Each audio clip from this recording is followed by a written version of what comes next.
neste momento, Deus, através desta emissora, leva até você mais um programa de fé, com hinos, orações e uma palavra poderosa a seu favor.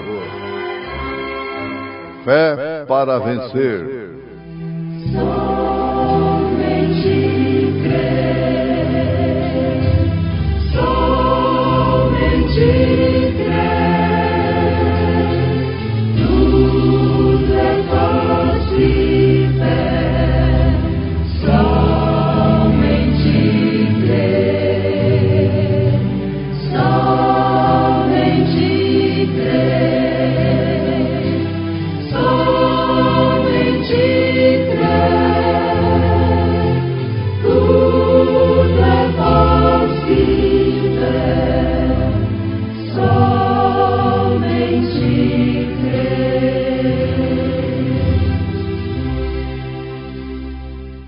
Mas o Altíssimo não habita em templos feitos por mãos de homens, como diz o profeta: o céu é o meu trono e a terra o estrado dos meus pés. Que casa me edificareis, diz o Senhor, ou qual é o lugar do meu repouso?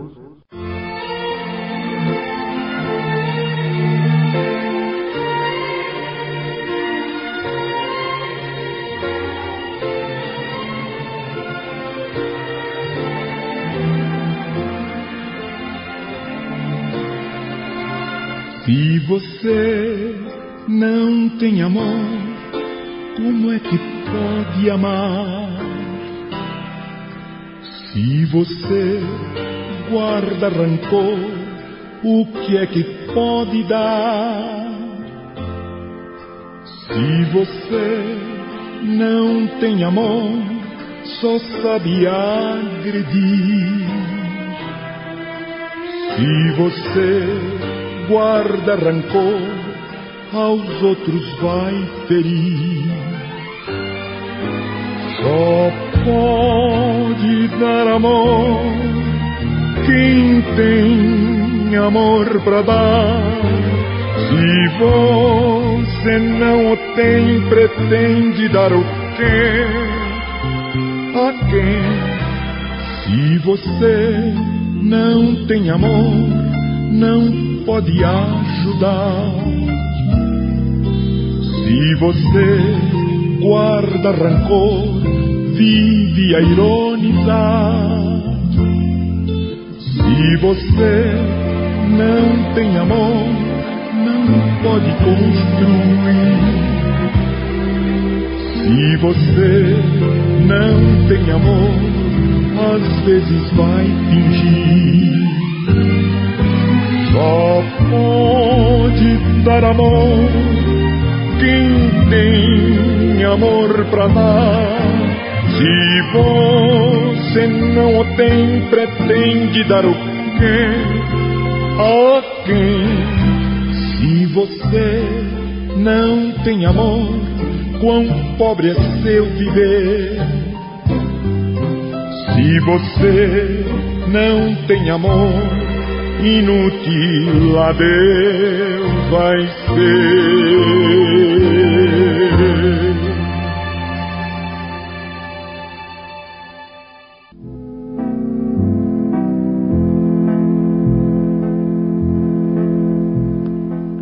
O complexo, a frustração, de um lado causa tremenda derrota na vida humana. Isto, comparando inicialmente, pensando no fato de que pessoas chegam até a se aniquilarem completamente na vida, até com autoextermínio, suicídio, por se prenderem em jaulas de frustrações, complexos, negativismos, etc. Por outro lado, a autoconfiança no ego, na capacidade própria, tem também levado o homem a um outro extremo terrível, que não causa menos mal, que não tem causado menos desgraça do que aquele primeiro extremo que já analisamos. Há um caminho real, há sempre o centro da estrada. Deus, para manifestar os seus atributos, ele tinha que falar no plural: façamos o homem, porque isso era o trabalho de atributos que estavam em Deus, não pessoas, mas atributos. Façamos o homem a nossa imagem e semelhança. O homem, sendo uma pessoa distinta, individual, dispõe naturalmente de capacidades, de atributos que se revelam através daquilo que o próprio Deus tem lhe concedido. Capacidade natural, livre escolha, livre arbítrio, capacidade de escolha, etc. Nós temos ouvintes que logo a mesma Bíblia que diz façamos o homem, diz e fez Deus o homem, a sua imagem e sua semelhança. O homem é construído como um templo. Agora, o que se habita neste templo, o que mora neste templo, é que vai levar aquele homem a expressar naturalmente o seu caráter. Isto é, a vida, as atitudes, a maneira que o homem vive, expressa o seu caráter. As próprias palavras do homem são expressão do seu caráter. As suas atitudes, as suas maneiras de viver, expressam perfeitamente, revelam o que está habitando naquele templo. Nós citamos na abertura desta programação o que Santo Estevão, aquele primeiro mártir da igreja, um diácono, que foi tão cheio do Espírito Santo, que ao invés de se enredar com um serviço natural apenas na causa, progrediu tanto no espírito e na oração, que se tornou um homem cheio de poder, que fazia prodígios e maravilhas. E, tornando-se assim um templo verdadeiro do Espírito Santo, a ponto de Deus manifestar até mesmo em sua face, como manifestou na face de Moisés. Foi justamente Estevão que disse, repetindo as Escrituras, em Atos dos Apóstolos, capítulo 7, diante dos seus algozes, de seus cruéis martirizadores, assassinos, religiosos, ele disse: mas o Altíssimo não habita em templos feitos por mãos de homens, como diz o profeta. O céu é meu trono, e a terra o estrado dos meus pés. Que casa me edificareis? Diz o Senhor. Ou qual é o lugar do meu repouso? Se Deus encontra algum lugar nesta terra onde ele possa achar graça e morar e habitar, é num corpo humano. Você sabe disto? Que ele sempre, depois que criou o homem, foi justamente para expressar os seus atributos, conforme nós já falamos. O homem é corpo, alma e espírito, embora sendo uma pessoa. Um homem não são três pessoas, no entanto ele é trino. Você nunca pode pensar em Deus como três pessoas distintas.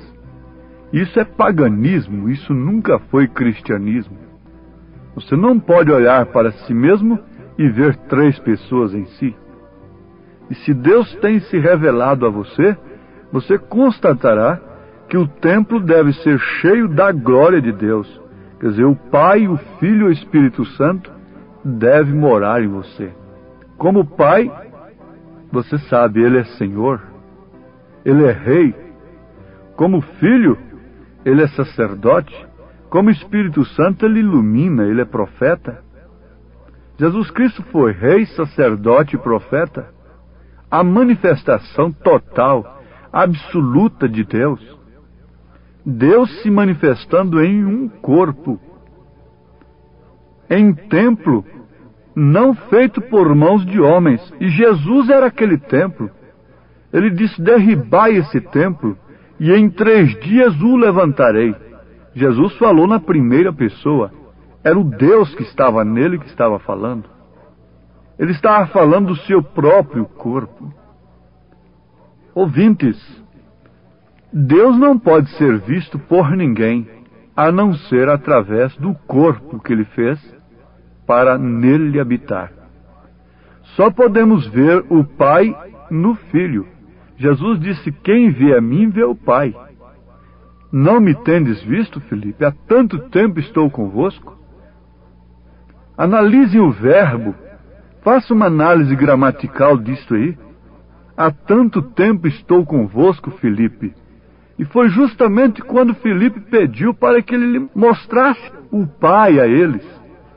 Ele disse: há tanto tempo estou convosco e não me tendes visto, Filipe.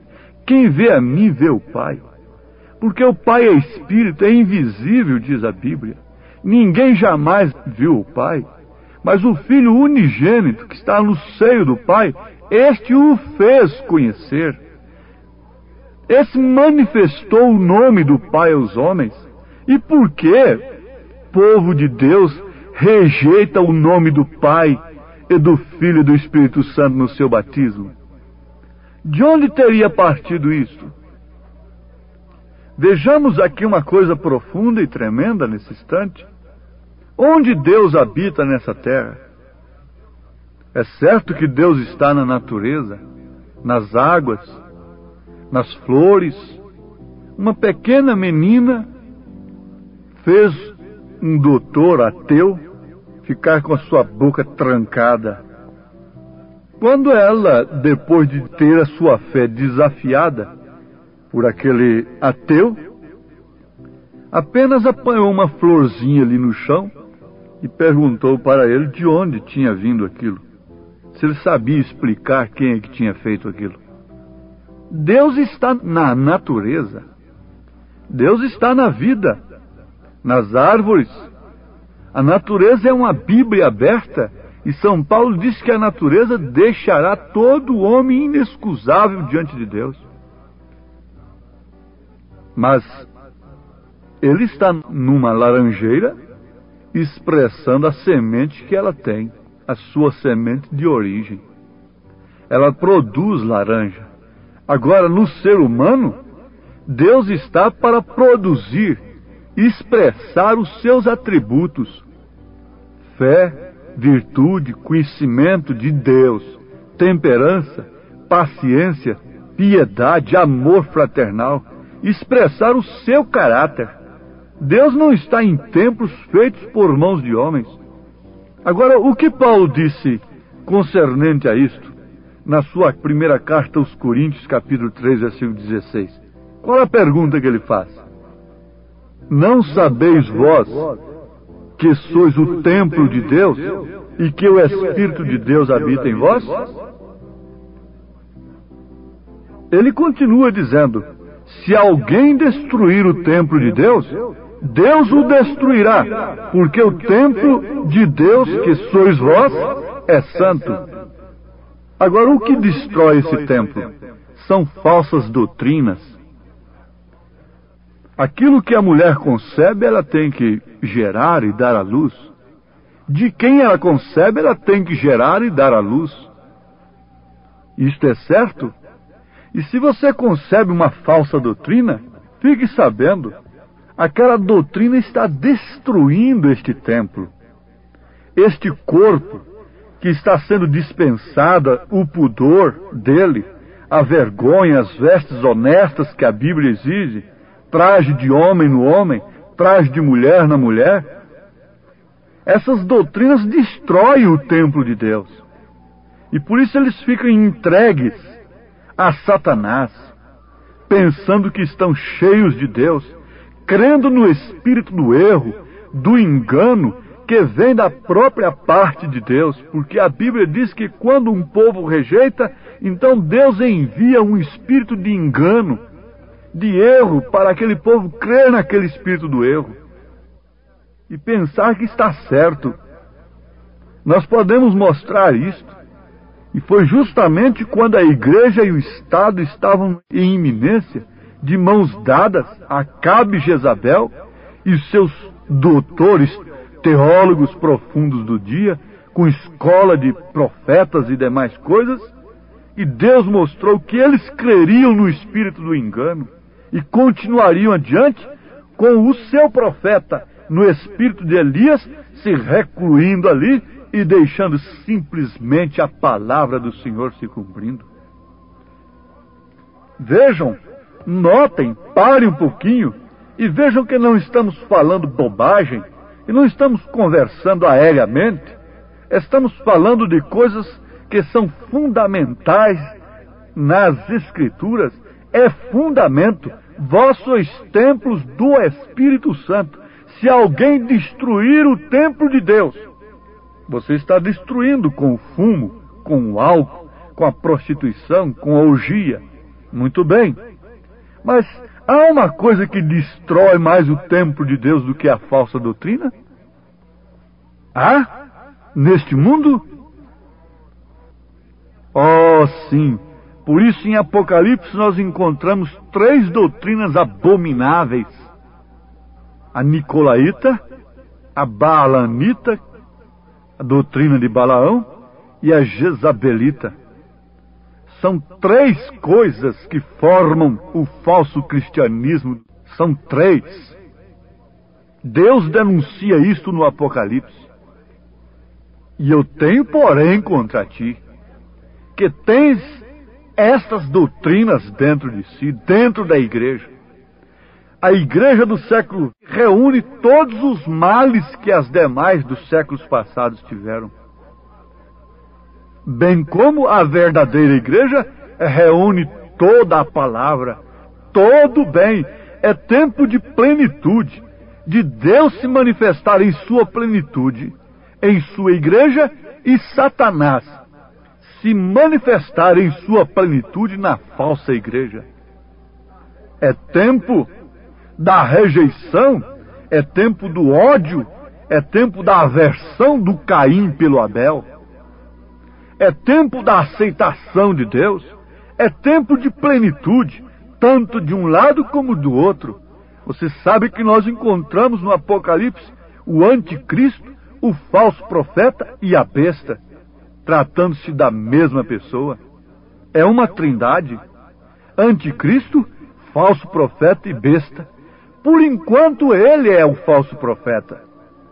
Anticristo, falsificador da palavra de Deus. Ele ainda não é a besta. Ele é a besta potencialmente, mas logo Satanás se encarnará nele.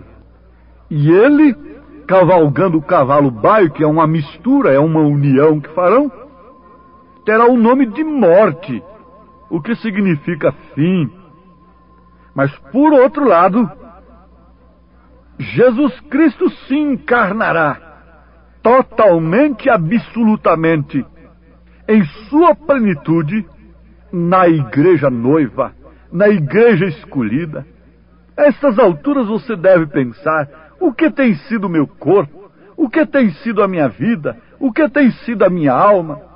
Em quem eu tenho crido? Por que de um lado frustrações e complexos? E por que do outro lado tanto descanso, tanta insensibilidade, tanta dormência, tanta carnalidade, tanta licenciosidade, tanta euforia. Deus sempre trabalhou com o seu corpo para mostrar que o seu corpo é humano aqui na terra e que não depende de sabedoria do Egito, não depende de sabedoria de Gamaliel, não depende de sabedoria dos homens, mas que o poder de Deus depende do próprio Deus, que a expressão de Deus no seu templo depende dele próprio e da sua glória, se manifestar àqueles que têm em tempo a grande oportunidade de penetrarem véu adentro, entrarem no santuário, como Davi fez no Salmo 73, como Isaías fez quando o mundo estava escuro, o rei tinha morrido, o país estava de luto. Isaías entrou no templo e contemplou a glória de Deus, sendo um profeta, sendo um pregador, viu onde estava a iniquidade. Entrar no templo de Deus, entrar em Deus e Deus entrar em você, as frustrações, os complexos, essa autoderrota desaparece e, por outro lado, o egoísmo, a insensibilidade desaparece e você se torna tão humilde quanto um cordeiro, porque somente em cordeiro a pomba pode habitar. A pomba desceu, foi sobre um cordeiro, não foi sobre um lobo avantajado, documentado por homens, mas foi sobre um cordeiro que estava ali, vindicado por um profeta do deserto, um homem louco, coberto de peles, dentro de um rio desprezado, dentro do Jordão. Você quer ter Deus nesta hora? Clame desta maneira: Senhor, expressa os teus atributos em mim. O Espírito Santo te revelará o que você é, como filha de Deus, como filho de Deus, para o rapto, para o arrebatamento, para a expressão do caráter de Deus no trabalho, no lar, na rua, na cama da dor, no sofrimento, no prazer, na abastança, na escassez, aonde quer que for. O amor divino é como a flor, difundindo sempre doce olor, pois enchendo os dias com louvor, faz da vida um doce lar. Nossa vida abençoando, nossa luta encorajando, nossa carga aliviando, faz da terra. Não sabeis que o vosso corpo é o templo do Espírito Santo, que habita em vós, proveniente de Deus, e que não sois de vós mesmos? Difundindo sempre doce olor, pois enchei. Diga comigo: Pai bendito, reconheço agora que sem ti eu não sou nada, mas se o teu Espírito, o Espírito da tua palavra estiver em mim, eu sou um templo do Espírito Santo. Manifesta-te em mim, Senhor, o sinal de Deus, não o sinal do mundo, de uma mulher marcada pelo mundo, de um homem marcado pelo mundo, mas com as marcas de Cristo, propriedade de Deus, em nome de Jesus Cristo. Amém.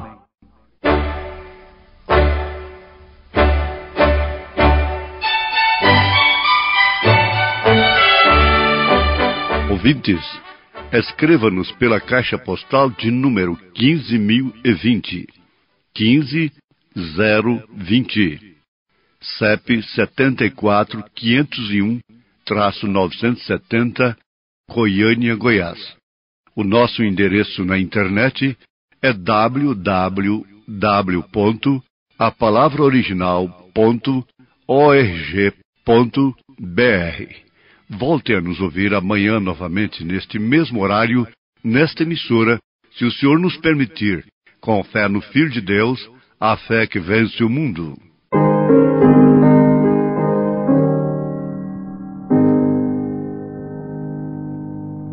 Oh mensagem cheia da compaixão de Deus, a do Evangelho Santo que nos conduz aos céus. Eis a nova, quem em Jesus confia, dele há de ter verdadeira luz, vida, perdão e alegria.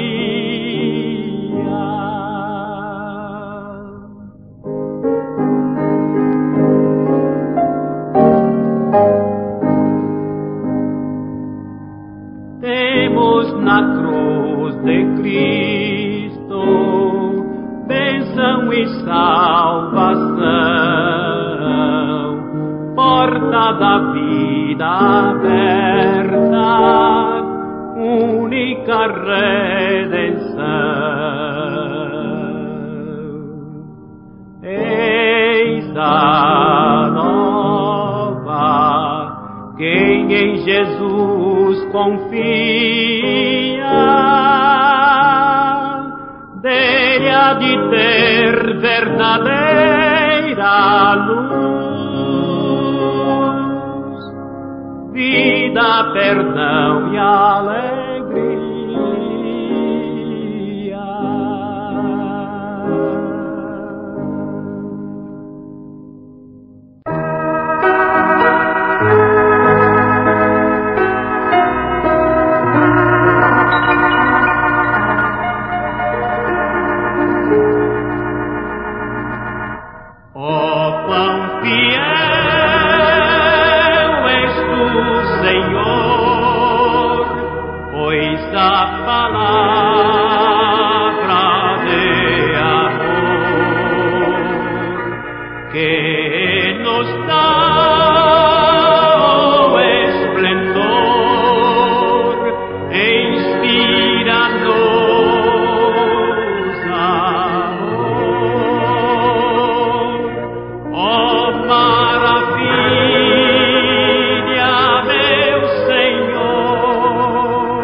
Lá no céu